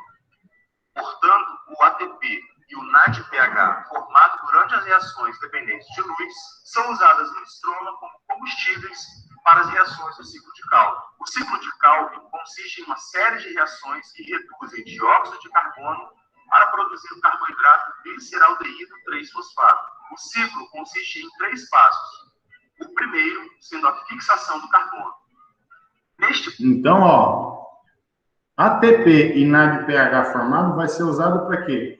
Na fase de formação do açúcar ou ciclo de Calvin. Por que ciclo? Porque o movimento é cíclico, porque uma substância vira outra, vira outra, vira outra, no final regenera, volta a ser aquela primeira substância. Então, ela se transforma em substâncias diferentes, mas ela se transforma e volta à forma original. Se transforma e volta à forma original. É cíclico, tá? Por isso é chamado de ciclo de Calvin, e o desenho é em forma de um ciclo, tá? Animação, esquema. Passo, o dióxido de carbono é ligado à ribulose com um 5-bisfosfato. Ó, aqui entra uma proteína, uma enzima, que é a chave para que ocorra a formação do açúcar, chamada de rubisco, ribulose 1,5-bifosfato. Se eu tivesse uma filha, eu ia dar esse nome para ela. Ribulose 1,5-bifosfato. Olha que nome lindo, né? Tadinho. Ribulose 1,5-bifosfato, carboxilase oxidase, vem aqui. Lindo, né? Ia ser um castigo para a coitada, né? E se Gostei fosse, desse nome, professor. entendeu? Ia chamar fosfenol piruvato, que é outra substância que vocês vão conhecer. Então, o menino, ei, fosfenol piruvato, vem cá. Ei, ribulose 1,5. Quando eu tivesse de boa com ela, né, na paz, ribulose, vem cá, que é um presente. A cara, ribulose 1,5-bifosfato, ela ia ser tremenda na base, né? Imagina fazer a chamada, o professor, chamar esse nome. E o menino ia chamar fosfenol piruvato, né? Que a abreviação é PEP. Então, quando tivesse de boca, ele é PEP, né, cara? Agora, quando tivesse puto fosfenol piruvato, né? Aí o cara... Tivesse trancado, ia falar todo, o nome todo, né? Falar o nome todo é para ajudar o cara a botar para treinar na base. A mãe de vocês não faz assim? Quem treinar no composto é assim. Quando a mãe tá trancada, ela fala, Antônio Gustavo. O cara chama Carlos Eduardo. Aí a mamãe, quando tá de boa, Carlinho, né? Agora, quando o pau vai comer a folha, né? Vai cantar, Carlos Eduardo. Aí já sabe, né? Chamou pelo nome inteiro, filho. O pau vai comer. Então, mais ou menos assim. Aqui, na fase do ciclo de Calvin, na fase bioquímica, entra essa substância, essa molécula, uma macromolécula, uma molécula gigantesca, tá? Chamada de rubisco. Vocês vão lembrar o resto da vida de vocês, rubisco, né? Eu ia chamar de ribulose ou ribulose 1,5-bifosfato. Os amigos chamariam de rubisco, forma um apelido carinhoso. Então, rubisco é essa substância, tá? Que vai fazer o quê? Que vai utilizar o CO2, vai pegar o CO2, ligar a ela, e durante várias voltas ela vai fazer 3 vezes o ciclo. Depois que ela fizer 3 vezes esse ciclo, ela vai conseguir produzir uma molécula de gliceraldeído 3-fosfato. Outro nome lindo para dar para um filho, né? Gliceraldeído 3-fosfato, que vai ser um açúcar de 3 carbonos. Coincidentemente, é o mesmo açúcar que é queimado na respiração celular, usado no processo contrário. Aqui é o processo, a respiração é um processo de oxidação. Respiração celular que está acontecendo dentro das células de vocês, nesse exato momento, onde vocês usam o oxigênio, está dentro da mitocôndria de vocês, das células, está ocorrendo a respiração celular. Está ligando oxigênio, que é chamado de comburente, com um combustível que vem da queima do açúcar produzido pelo seu fígado, tá? O seu fígado produz açúcar que você vai usar de energia, tá? Esse açúcar lá, a glicose, no processo chamado glicólise, vai ser quebrada, a glicose vai formar 2 açúcarzinhos menores. A glicose tem 6 açúcares, 6 carbonos, aliás. E aí ela se quebra ao meio e forma um açúcar com 3 carbonos. 2 açúcares com 3 carbonos. Cada açúcarzinho desse é chamado de gliceraldeído 3-fosfato. Esse gliceraldeído, que é o mesmo desse aqui, vai ser, é o combustível que vai ser queimado junto com o comburente, que é o oxigênio, e vai liberar energia para formar ATP dentro das células de vocês, na mitocôndria, no processo chamado respiração celular. E é esse processo que dá energia para todo ser vivo, tá? Então, o processo de fotossíntese é exatamente o processo oposto do processo de respiração celular. Por quê? Porque é na fotossíntese que eu vou produzir a substância que vai ser queimada no processo de respiração celular. E é por isso que eu digo que a fotossíntese é o processo que produz toda a energia para manter a vida no planeta Terra, tá? Então, a ribulose no 5-bifosfato, ou rubisco, ou RubP, vai se ligar ao dióxido de carbono, CO2, no processo de fixação, tá? E depois de 3 voltas, nós vamos ver aqui como vai ser formado açúcar de 3 carbonos, ou gliceraldeído 6-fosfato, 3-fosfato. Resultando em uma molécula de 6 carbonos, que logo se divide em 2 moléculas de 3 carbonos. Ó, então, tinha 5 carbonos da rubisco e 1 carbono do CO2. Se liga, forma uma molécula com 6 carbonos, mas essa molécula é instável. As ligações não são fortes. E ela se rompe ao meio e forma 2 moléculas desse PGA, que é o fosfoglicerato, ou 3-fosfoglicerato, tá? Então, 5 carbonos da rubisco mais 1 do CO2, fica 6 carbonos, se quebra ao meio a molécula e forma 2 moléculas de fosfoglicerato, tá? Esse fosfoglicerato, é uma sequência, entendeu? Aí vai ser reduzido, tá? O que vai acontecer? Aí vai entrar uma substância que foi produzida lá na primeira fase, ó. Usando elétrons do NADPH Ó. e alguns dos ATPs. Ó, aí aquele o 3-fosfoglicerato, né, o fosfoglicerato, vai utilizar 2 ATPs e 2 moléculas de NADPH para fazer o quê? Para liberar, o NADPH vai liberar os elétrons que precisa e o ATP vai fornecer a energia que precisa para a reação ocorrer. E aí vai ser formada outra substância, ó. Ó, aí vai ser formado o que, ó? Um bifosfoglicerato, outra substância, tá? Usando NADP e ATP. Usou ATP, formou o que, ó? Bifosfoglicerato. E aí, olha o que acontece. Vem o NADPH e fornece os elétrons para formar o quê? Ó, gliceraldeído 3-fosfato. Esse é o primeiro açúcar formado, a primeira substância estável. Porque daqui, ó, a rubisca era estável, tá? Se ligou a um CO2, ela fica instável. O que isso quer dizer? Que ela pode ser quebrada com facilidade. Ficou instável, ligou, mais um carbono, era 5, ó. 1, 2, 3, 4, 5. 2 fosfatos. Ó, ribulose, 1,5-bifosfato. 2 fosfato. 1 fosfato, 2 fosfato.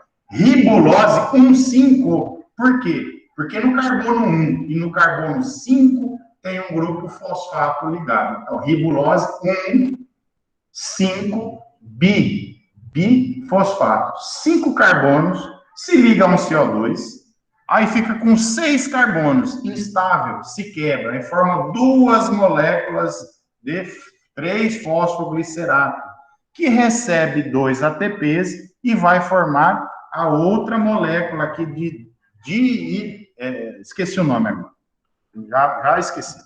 Aí, essa molécula também é instável, e aí se liga ao NADPH. Se liga ao NADPH, o NADPH vai fornecer os elétrons que precisa e liberar hidrogênio. Libera os hidrogênios, os prótons, fornece os elétrons, aí forma o gliceraldeído 3-fosfato, ou G3P, ou G3P só. Tem uma outra abreviação que eu não me lembro. Esse gliceraldeído 3-fosfato é o primeiro açúcar, é a primeira molécula estável. Aqui não vai se quebrar mais, tá? É estável. E é por isso, pessoal, que a Bia comentou para nós, mas aí o estômago fica aberto só na C3 e na C4, mas tem as as CAN, né, as MAC, o mecanismo de ácidos graxuláceas, que nós vamos estudar mais adiante, que fica fechado. O que é C3 e C4, Bia? Você sabe? Bia, Eu sei mais ou menos, assim. Então, diga para Mas nós, não sei o que explicar. você acha que é? Não, mas eu não sei Hein? explicar. Eu vi no técnico. Eu vi quando eu estava Você fazendo. sabe o que é, Bia? Por que fala C3 e por que fala C4? Porque o primeiro Elas fazem produto 3 lugares. estável... Olha, presta atenção. É isso aí, ó. Porque o primeiro produto estável do processo fotossintético do ciclo de Calvin, quando a primeira molécula estável é formada, tem 3 carbonos, 1, 2, 3, eu digo que o mecanismo de fixação é C3. Quando forma gliceraldeído 3-fosfato, é um mecanismo de fixação C3. Se essa molécula formada fosse com 4 carbonos, o mecanismo de fixação seria C4. Essa é a diferença, Bia. E as MAC ou as CAN, que é o outro tipo de mecanismo de fixação que ocorre à noite com a formação de uma outra substância, de um ácido, mas que vai ocorrer isso aqui durante o dia, tá? Vai formar um outro tipo de substância, mas o primeiro açúcar formado vai ser esse aqui, tá? A diferença é que por meio de outras substâncias aqui, vai ser formado um açúcar com 3 carbonos. Então, eu posso formar açúcares, o primeiro açúcar, a primeira substância estável, se for com 3 carbonos, que é esse caso aqui, eu vou falar que o mecanismo de fixação é C3. E tem plantas, senhores, que o primeiro açúcar formado estável só tem 3 carbonos. E tem plantas, senhores, que o primeiro açúcar formado vai ter 4 carbonos. E muda muito de uma planta para outra. Por exemplo, eu vou explicar isso mais adiante. Só vou dar uma adiantada. Soja, arroz, feijão, que mais? E a grande maioria dos cereais, tá? Dos cereais que a gente... são mecanismos de fixação C3. E o C3 tem uma desvantagem muito grande, tá? Que é chamado processo de fotorrespiração, tá? Que, na verdade, ele vai produzir açúcar e vai perder esse açúcar por um processo devido a temperaturas elevadas. Já existe uma outra série de plantas, por exemplo, cana-de-açúcar, milho, sorgo, algumas espécies de capim, que tem mecanismo de fixação C4. O primeiro açúcar produzido tem 4 carbonos. Essas plantas não fazem fotorrespiração. Então, elas não têm problema com temperaturas elevadas. E são as plantas que, quanto mais quente for e mais sol tiver, mais elas vão produzir. E é por isso que cana-de-açúcar, milho, esses gostam de muito sol. Se tiver muito sol, ótimo. O milho com algumas restrições que tem a ver com a temperatura noturna. Mas se tiver sol durante o dia, meus amigos, maravilha, tá? Produzem muito, porque não tem fotorrespiração. Vocês vão entender o que é fotorrespiração nas próximas aulas. Mas, dependendo do mecanismo de fixação, existe uma condição de adaptação a questões climáticas. Plantas C3 não toleram elevadas temperaturas, tá? Condições de radiação luminosa muito altas. Elas chegam num ponto que, acima daquela quantidade de luz, ela não aumenta a taxa de produção de açúcar. Já a C4, quanto mais luz tiver, mais açúcar vai produzir, tá bom? Tem a ver com o mecanismo de fixação. Então, C3... O sorgo é C4, professor? Oi? O sorgo é C4? O sorgo é C4, tá? Então, o mecanismo de fixação tem a ver com esse açúcarzinho formado aqui, ó. Se esse açúcar, primeira substância estável, tem 3 carbonos, ora, mecanismo de fixação, C3. Se a primeira substância estável formada tem 4, mecanismo de fixação, C4. Tá bom? Na etapa final, a ribulose 1,5-bisfosfato é regenerada. Para cada 3 voltas do ciclo, 5 moléculas de gliceraldeído 3-fosfato são usadas para formar novamente 3 moléculas de ribulose 1,5-bisfosfato. E aí, ó, ocorre a regeneração da rubisco, né? Tem a fase de fixação do carbono, que o CO2 é fixado, colado na rubisco, grudado na rubisco, fixa o carbono. Tem a fase de redução, que o carbono do CO2 que foi incorporado aqui, tá? Que foi incorporado aqui. Ah, e outra coisa, sabe o que é perdido aqui nessa fase do CO2? O oxigênio, tá, pessoal? Ah, e uma coisa interessante que eu não comentei lá atrás. O oxigênio que vem da respiração, que vai para o ar, entendeu? Vem daqui, não de lá da quebra da água, tá? É daqui, é esse oxigênio que é liberado, que é o oxigênio que a gente respira, beleza? Tá? Poucos lugares falam isso, mas o oxigênio que é liberado pelas plantas não vem de lá da quebra da água, não. A grande maioria dos materiais que vocês vão encontrar falam que é de lá, mas não é. É daqui, dessa fase de fixação e regeneração. Aqui libera o oxigênio, aqui gruda o CO2 na molécula, tá? E aí ocorre a redução. O NADP, a fase de redução. O NADP entra agora dessa vez e reduz o carbono, libera o oxigênio, tá? E o carbono, né? Ele usa esses elétrons dele aqui para poder reduzir o carbono, é liberado o oxigênio aqui. E depois tem a terceira fase, que é a fase de regeneração, que aí vai usar o ATP para regenerar a molécula da rubisco, tá? Que aí essas moléculas formadas vão passar por um processo, uma reação bioquímica, tá? Usando ATP, que elas vão voltar a ser a rubisco. E parte dessas moléculas, um sexto dessas moléculas, né?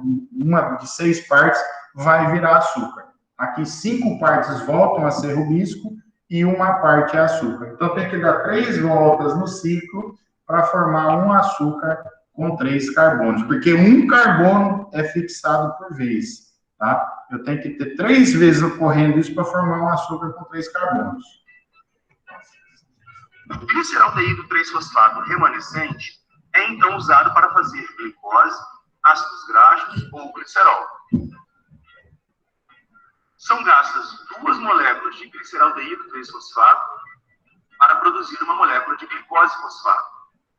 Assim, o ciclo de Calvin precisa girar 6 vezes para produzir uma molécula de glicose. Essas moléculas podem ter o fosfato removido e uma frutose adicionada para formar a sacarose, a molécula que as plantas usam para transportar carboidratos pelo seu sistema. A glicose-fosfato é também um ponto de partida para a síntese de amido e celulose. Olha só, então, o primeiro açúcar produzido, nesse caso, foi com 3 carbonos, né? Se eu usar 2 moléculas dessas, unir 2 moléculas de gliceraldeído 3-fosfato, eu formo uma glicose-fosfato, fosfatada, tem um fosfato lá. Se eu perder esse fosfato e ligar a outra molécula, né? Por exemplo, uma frutose, que é um outro açúcar com 5 carbonos, eu vou ter a sacarose, tá? A sacarose, pessoal, é o açúcar que está contido na cana-de-açúcar.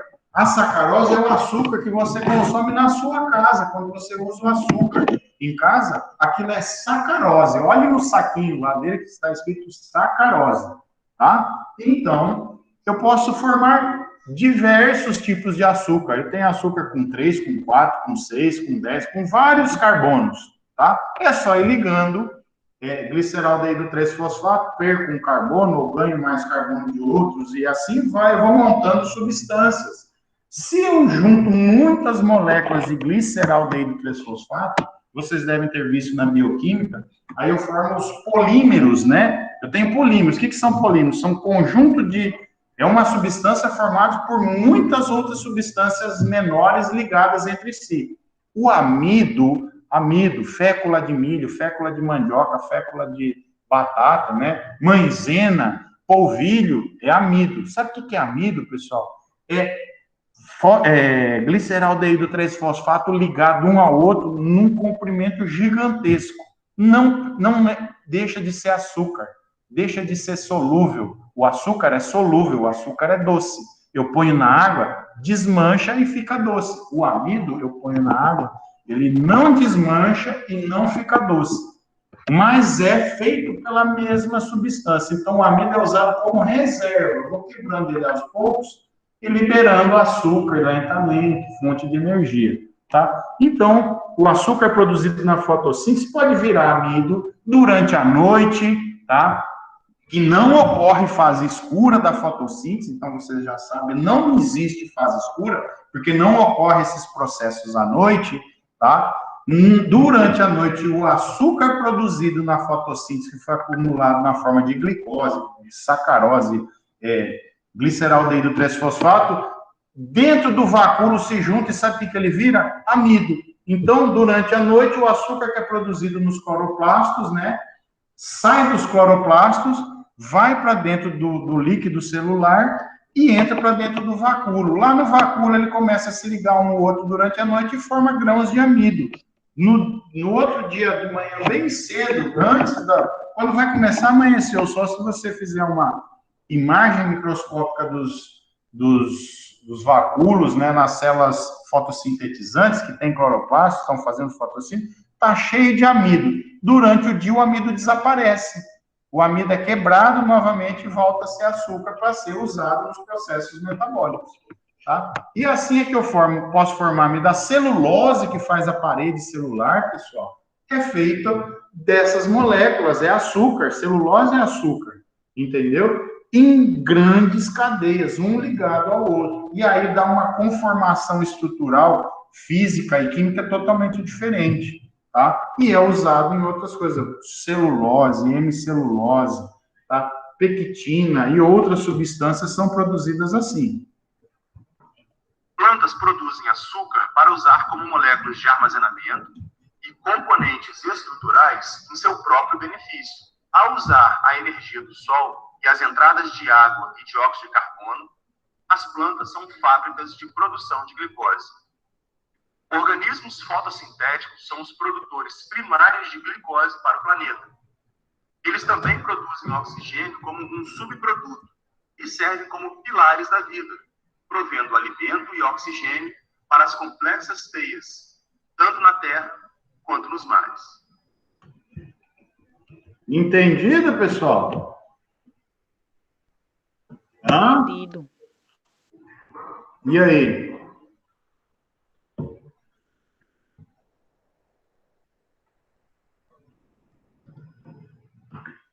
Conseguiram entender? Sim, senhor.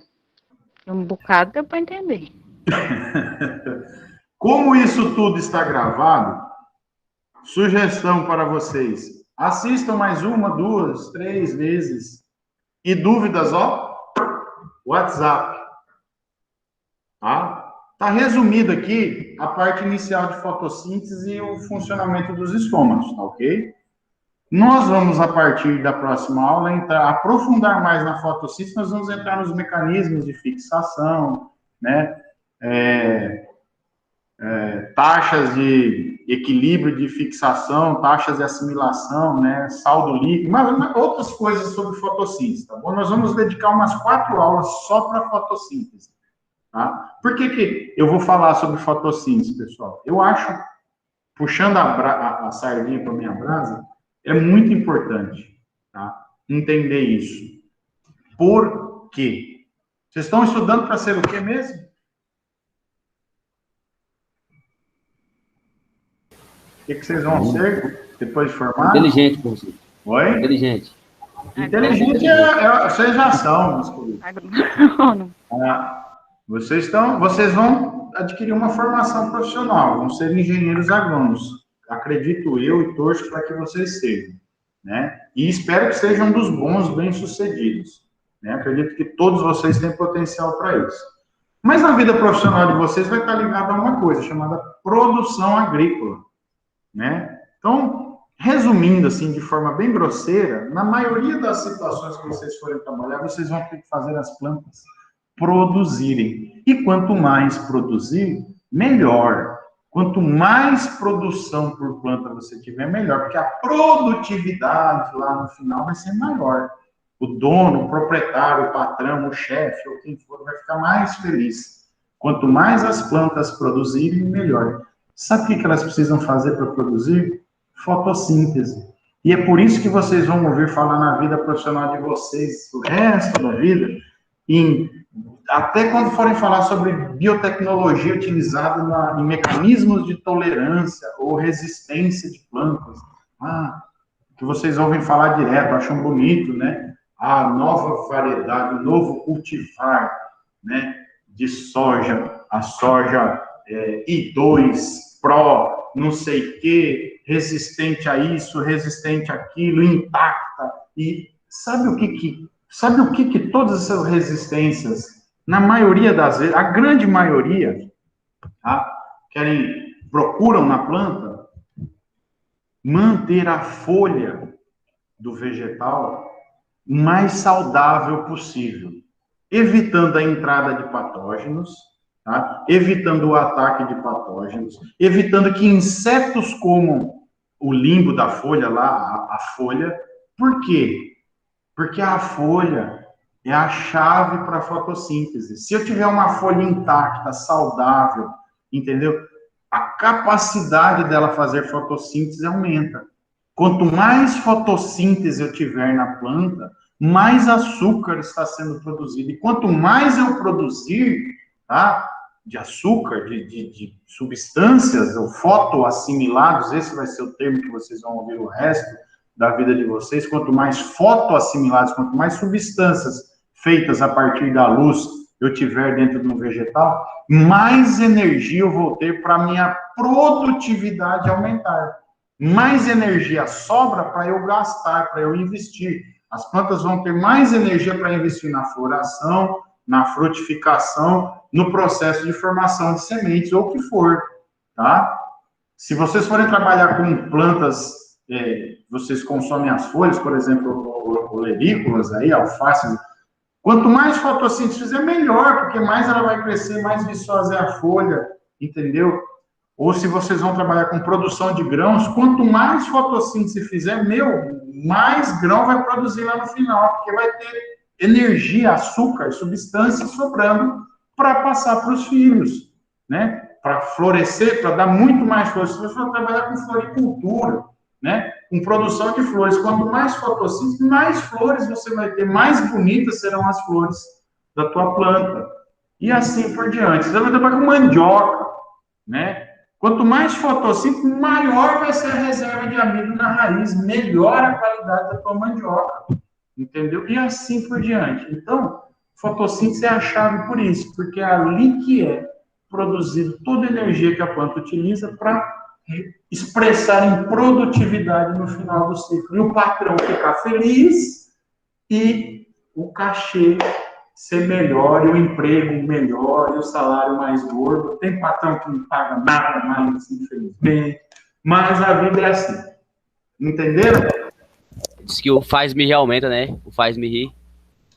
O faz-me rir é bem interessante. O duro é que às vezes a gente chora e não ri, mas faz parte da vida, tá?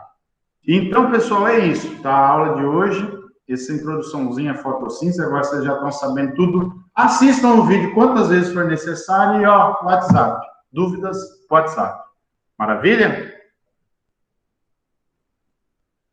Agradeço a atenção de vocês, pessoal, e a gente vai ficando por aqui, tá bom? Professor, Diga. o senhor vai fazer atividade avaliativa semana que vem? Talvez. Eu acho que sim, vou passar alguma coisinha, bem tranquilo, tá? Tá bom, então. Tipo, vou perguntar tudo sobre fotossíntese. Tá bom. Tá bom? Ok. Então, um abraço para vocês, agradeço a atenção, uma boa semana para vocês. Obrigada, até mais. Tchau. Até mais. Tchau. Até mais, professor. Com Deus.